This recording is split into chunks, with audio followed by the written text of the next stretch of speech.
to basically a tremendously devastating situation across parts of the Texas Hill Country.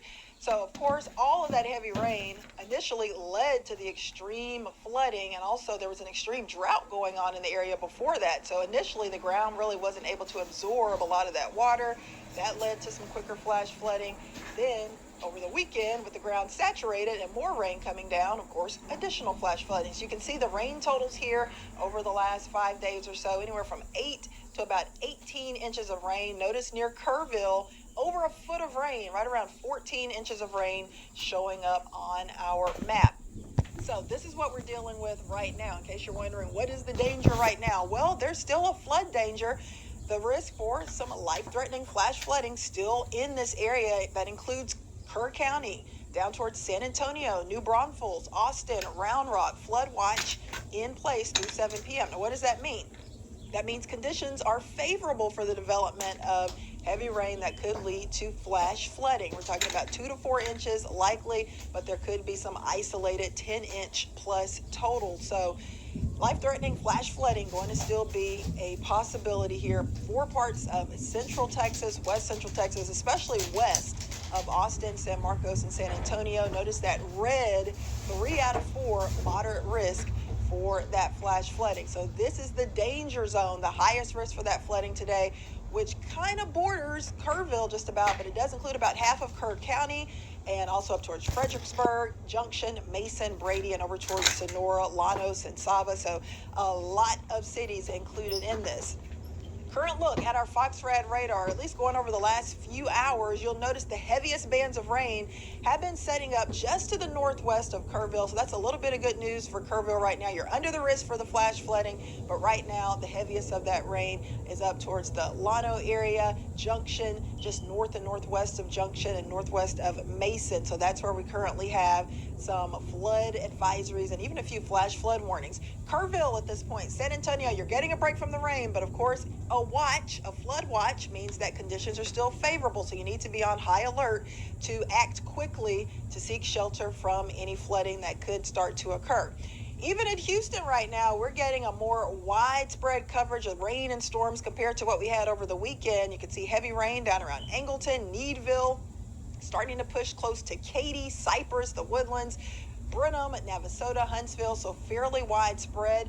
Our flood risk is not going to be extremely high. Of course, if you get under one of those slower moving storms, you could get a quick 1 to 2 inches, but I don't think we're going to get 10 inches. But still, if you encounter any flooded roads, find a different way to go. So our futurecast shows as we go through the evening rush for the Texas Hill Country and for Houston, a decent chance for some downpours. Highest flood risk, though, will remain across central Texas and west of the Houston area. That starts to wind down after sunset tonight, and we are expecting more showers and storms to kind of bubble up across the Houston area tomorrow afternoon, and likely a lower coverage of storms for central Texas. So right now in Houston, looking pretty good. We're feeling the heat and humidity, 88 degrees, feels like temp 95 right now. We do have a good scattering of those downpours, but no alerts right now, no flood warnings anywhere, and we don't have any flood watches, so that is some good news. So outside of the rain, you're likely going to soar to the 90s. When you get one of those downpours, you will at least temporarily get a bit of a cool down. Feels like temp right now in Galveston 106, Bay City 104, so it is still dangerous heat, so make sure to be really careful. Notice the big blobs of red and purple and yellow through the evening over Houston, indicating the potential for some heavy downpours from Galveston to Sugar Land to Houston to Baytown between now and about 8, 9 o'clock. That's going to be our best shot before things start to wind down. So just keep in mind that we are closely monitoring things. We are going to be dealing with warm and humid air, that big threat for flooding across central Texas, and of course the threat for scattered storms here. But it has just been a horrible event that's occurred across central Texas, and we keep uncovering new clues, new details as to what happened. But at least over the next day or two, I think the weather there will slowly start to improve. But right now, that flood risk still is continuing, Rashi. All right, Ramisha, thank you for that. Now, we do want to talk about the death toll. We know that it would rise, but really every time we get an update, it is so heartbreaking. And we have Fox 26's Jonathan Mejia that's been in Kerrville, and he brings us an update from there. We're back in Kerrville, where we just heard from officials on what their search and recovery efforts are looking like. We have a confirmed number of deaths here in Kerr County. The confirmed number is 75 dead. That includes 40 adults and 27 children. Of those, 15 adults and 9 children are still pending to be identified. Over at Camp Mystic, there are 10 campers and 1 counselor still unaccounted for. And when it comes to the search and recovery efforts, we learned about their phase. They are in their primary phase, and what that is they're working in segments. Each segment can take between 1 hour to 3 hours and up to 2 kilometers each segment. That just speaks how large the county is. We learned about the technical challenges they're dealing with. They talked about drains, water, the weather, and they're also urging volunteers to stay out of the way. We know that a lot of people are looking to step in and help and conduct their own search efforts, but officials are saying to please not do so because that interferes with what they're doing. So they are pushing volunteers to call the Salvation Army of Kerrville to find out how they can help. That number is 830-465-4797. Now, we also heard from the mayor of the city of Kerrville, and he says this will be a rough week for the city. He remains hopeful. He says the work will continue. He says he's blessed with the help that the community is receiving, but he wants it to be a coordinated volunteer work. So again, they're reiterating and telling people to please stay out of the way and get with the Salvation Army. That way they can be coordinated on how best to help the situation here. We also heard from Senator Ted Cruz. He talked about how the whole state is grieving. The state is broken, right? Because this is unprecedented times that we're seeing here with the amount of lives lost, and we can only expect the death toll to continue to increase, not just in Kerr County, but Central Texas overall. They're in the process of coming together and recovering. He says that's going to take a little more while, but they have all hands on deck and are doing everything they can to find every missing person. Reporting in Kerrville, Jonathan Mejia, Fox 26 News. All right, and we have you covered here at Fox 26, reporters all over the area, and reporter Jillian Hartman is actually live near Marble Falls, which is right outside of Austin. They've seen their own tragedy this weekend with the floods. What can you tell us, Jillian? Yeah, right now we're seeing more devastation here in Burnett County. We are along Hamilton Creek, and debris is just scattered everywhere. You can see right in front of us, this tree toppled over. Then across the creek there, you can see pieces of a fence. And then right down here, there's actually a light pole just sitting on a rock. So we are seeing a lot of destruction here. Some neighbors tell me that the water got to about this high. So it just shows you how much the water rose here. And then it all flooded into this neighborhood. And joining me here is Ricky Reed. He's a neighbor that woke up in the middle of the night with the water rising and tried to help his neighbors to safety at a local church nearby. So Ricky, can you walk us through your experience that morning? Yeah. My neighbors, Sue Bratton right there, and her daughter were already up and calling me and telling me to look out my back door that the water was rising up. So when I looked out my back door, water was already initially coming in, and by the time I got into my hallway, it was already rushing in, and I had just enough time to get the pants on and a pair of shoes, and by the time I was going up the front door, it was about knee high, and I got 10 more feet, and it was about right below my buttocks, and I got all the way out to my truck, and I ran over to knocking on people's doors to get them up because they're all in their late 80s, and all of them are senior citizens, and I finally got them up, and all my other neighbors that I could get to, and then Sue Bratton and her daughter loaded up in their vehicle. She was parked on the other side of this middle building, and I was parked out here in front, and we went over to the church to a high area where the water was not so bad, but we were thinking that it may end up coming up that high because when it came fast. It's like a torrent, like a raging river, and you can see all the damage through here. And this is my air conditioner sitting over here. Yeah, can you show us the damage inside your home? Yeah. You said you've lived here for about 5 years yeah. and never seen anything like this. Yeah. And the water got to how high? About right in here. And you lost almost everything. Yeah, I lost everything. So there's no dryer. Trying to salvage what we can. My washing machine's gone. My icebox, they had to move it over here. I was able to keep it going where I still have food in here, which I got, that's my daughter right there. But the water was already reaching through here. And like I said, I made it into here, into my bedroom, and sat down, put my pants on real quick, and then I grabbed my shoes, and I was putting a shirt on, and I was on my way out the door, and by the time I got to the door, it was right where my knees are. And then I got out about mid-stride of the sidewalk right there where those chairs are, and it was already up to here on me. And that current was just I could feel it around my body, you know, just pulling me that direction. And I didn't have time to shut my door anyways, and that water just started rushing in.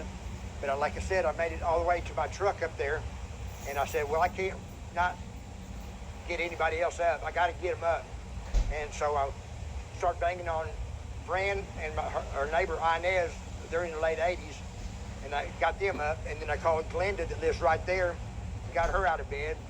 And Don, my neighbor here, the fire department had to help him make it out to the road and get him to a safer place. But, so it happened in an instant. Yeah, you had minutes to get out. Yeah, but within 5 minutes, it was life or death. And you said this is a close-knit community Yeah, here. we're all, yeah. Like family. Family. Yeah, like when I need to go to my doctor's appointments, things like that. Don, my friend here, he's a veteran too, and I'm a veteran. He would always take me to my different doctor's appointments, or somebody. When we all have our birthdays. Glenda's is the 20th and mine's the 19th of June. Well, they do a birthday party for us. So we do the same with everybody. And this is what you've been able to save? Yeah. Yeah, he said, I just got these. I just got this here, with those type of tables that raise it up like that. And your neighbors are also cleaning up their places. You said there's about 40 units here, and 32 of them are unlivable? Yeah, unlivable. So what are you going to do in the meantime? Well, we don't know. We've got to wait to hear from HUD and FEMA and the insurance company that they have over this. I've rented a motel for a week, and I've got to go into my savings to do that. And but I have other doctor's appointments in this area all the way to Round Rock for my eye. I just had major eye surgery done, and I'm not even really supposed to be driving, but I could not sit here and let that water carry us away and not help my friends and everything like that. I'm not a coward, so I made sure that they got out. If I lost my life over it, then that's fine. But if I got them out, then I'd feel better. You know, I'd feel good about it.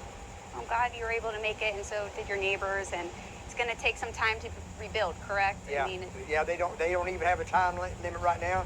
They got to replace all the heating elements and heater in here because it's air conditioned. They're together, the units, and I don't know if you've gone down that direction, but there's walls completely pushed out because of the water coming. And thank God that lady wasn't there.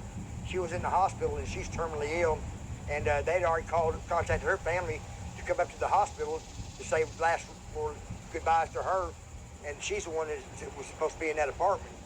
So I don't know if it was a good thing or bad thing. I don't know if she survived anything, but the people that are in charge here, they were here, they got on the ball, started getting the ball rolling as far as anything. I mean, there was so much mud and stuff in my apartment. I was lucky I could pull a lot of this stuff out of here, but I've saved for so long for a lot of pieces. Even the rugs that I've had in my apartment, I've waited for months to come across them. You know, I traveled all over this area trying to find these certain rugs because I love to live a good life. And the there's VA, some things that can't be replaced. right, but I can replace carpet. You know, I can replace. There's all my furniture out there on the front yard deal. That's all of it right there. Well, thank you for talking to us and sharing your story. That's a scary experience, but it sounds like you guys all rallied together to get to safety. Yeah. And we've been hearing a lot of devastation like that across this county. So let me give them a quick update on what we know here in Burnett County. So we have 3 confirmed deaths so far, and we have 3 missing people. And those 3 missing people are a 17-year-old girl, a local fire chief, and a beloved father.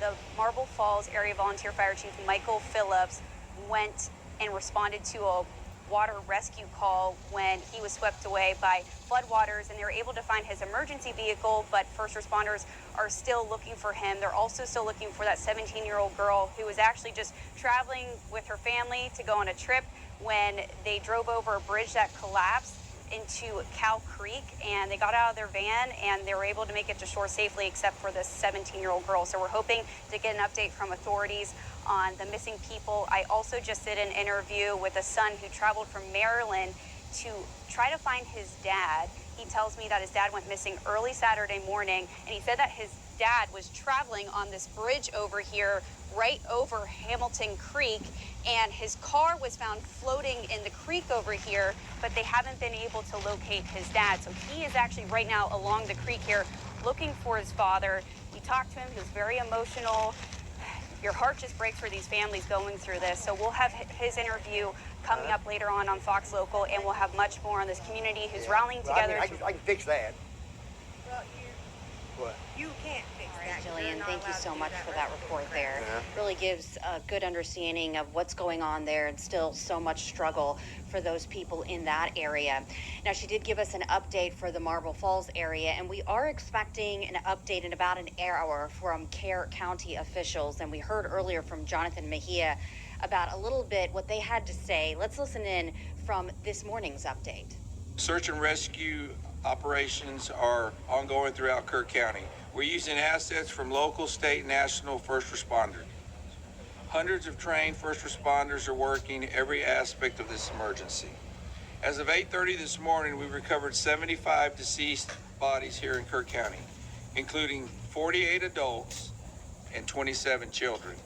Of this 48 adults and 27 children, 15 adults and 9 children are pending identification. At present, there are 10 campers from Camp Mystic unaccounted for and 1 counselor. We continue to offer our condolences to those affected. Reuniting the families remain our top priority here on this operation. Please note that Highway 39 of an Old Ingram Loop remains closed to the public. Other than those who live in that area would not be allowed out there. I will now turn it over to Senator Cruz. City Manager Dalton Rice. Good morning, Dalton Rice, the city manager for the city of Kerrville. As everybody knows, we are working in conjunction with the city under a unified command response and again, a lot of devastation. Our hearts go out to the families and the victims. We want to continue to work together as a community. We love the media support on this to be able to communicate that message, communicate family, communicate togetherness, and we really appreciate all the support and helping us be able to do that.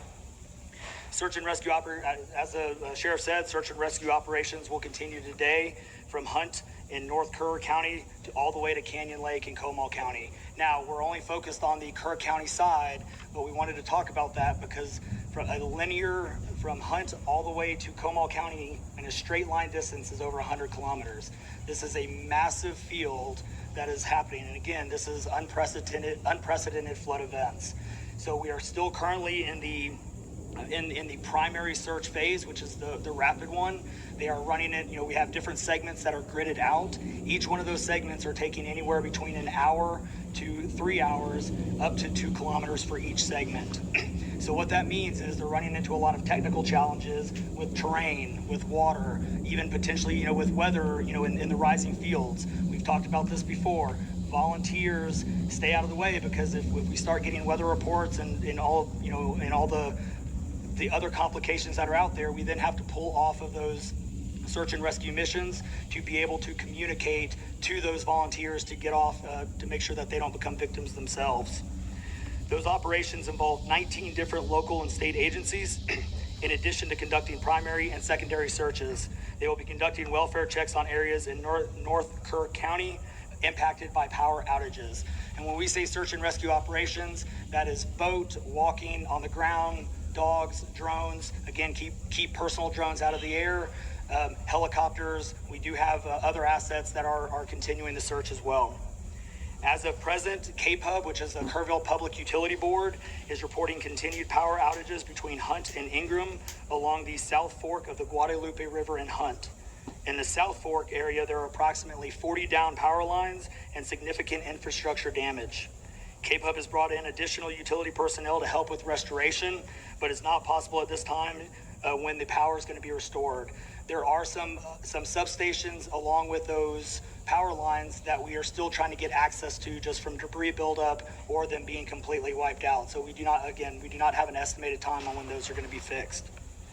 We continue to have substantial number of requests for volunteers, as I said before, and donation opportunities. We are asking those who want to volunteer to contact the Salvation Army in Kerrville by phone at 830-465-4797 or in person at 855 Hayes Street in Kerrville. Monetary donations can be made on the Community Foundation of the Texas Hill Country's website at www.communityfoundation.net. They have a Kerr County Relief Fund set up on that site. And I will now turn it over to the Mayor, Joe Herring. Thank you for being here. I need to tell my community and those families who are waiting, this will be a rough week. Primary search continues, and we remain hopeful every foot, every mile, every bend of the river. Our work continues. You need to know that we have been blessed with help from the community, from the state, and the nation. We have trained experts who are helping in this effort. If you want to volunteer, it is important that you contact Kerrville Salvation Army and register. Dalton gave that number, but I'm going to give it again. 830-465-4797. We need focused and coordinated volunteers, not random people just showing up and doing what they do. We need to work together. As Dalton said, donations have been flowing in from around the world to the Community Foundation. Again, that website is communityfoundation.net. Please follow the City of Kerrville's Facebook page for updates. They're accurate. We take a lot of time to make sure we send out information that will be helpful, not only to residents, but to those who are visiting. I've said this 100 times, and I will say it again. We need your prayers. We need your prayers. All right, we just heard from the mayor there. Now I want to continue our coverage of that catastrophic flooding with Fox's Kennedy Hayes, who is joining us live now in Kerrville. Kennedy. Hi, Rashi. Well, this is just heartbreaking. State officials say at least 89 people have died. That includes 27 children, and some are still missing. Now, I want to give you an idea about how powerful the Guadalupe River is. I'm going to step aside so you can see this area behind me. Obviously, river levels have receded, but from what's left behind, you can see how powerful these floodwaters were. The trees are uprooted, many of them along the riverbank, but even upshore here, up the hill, you can see just how far some of these trees traveled. Now, here's a look at the Guadalupe River's path and where we are now. Among the missing, campers and counselors from Camp Mystic and All Girls Christian Summer Camp. They say at least 27 people there died in the floodwaters. Camp Mystic is near downtown Hunt, the area that saw the worst of it. By Friday morning, water levels rose nearly 30 feet there. And nearby Kerrville also saw a dramatic surge, with floodwaters topping 24 feet in some areas. Now, crews are using helicopters, boats, and drones searching for those who are still missing. Governor Abbott has issued a state disaster declaration in over a dozen counties. President Trump is also offering help, approving federal disaster assistance, and the flood threat is still high. Forecasters are expecting more rain through Tuesday. Now, the community, though, is rallying. Area churches are packing food and water for families. One woman I spoke to told me her daughter works at one of the camps, made it out safely, but she was telling me about her own time as a camp director and how now she's here to help.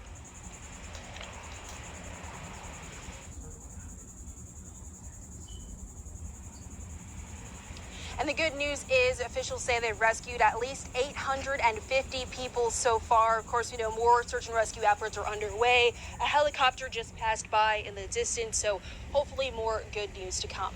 Back to you. I know there's a long road to recovery there. Can you tell us more about that community and how they are rallying together? Absolutely. I've had conversations with dozens of parents, and really a big piece of this is just comforting their children, because so many of the children involved in this tragedy, they knew each other. It's a small community, tight knit. So really the focus, the parents tell me, is those relief efforts, telling their children that even though all of this bad occurred, there is so much good in the community and so much you can do to help. All right, reporting live there from Kerrville. Thank you so much. Now, we just heard from Kennedy, who was telling us the death toll risen to 89. And we do have more information about some of those victims. We'll tell you about that coming up after the break.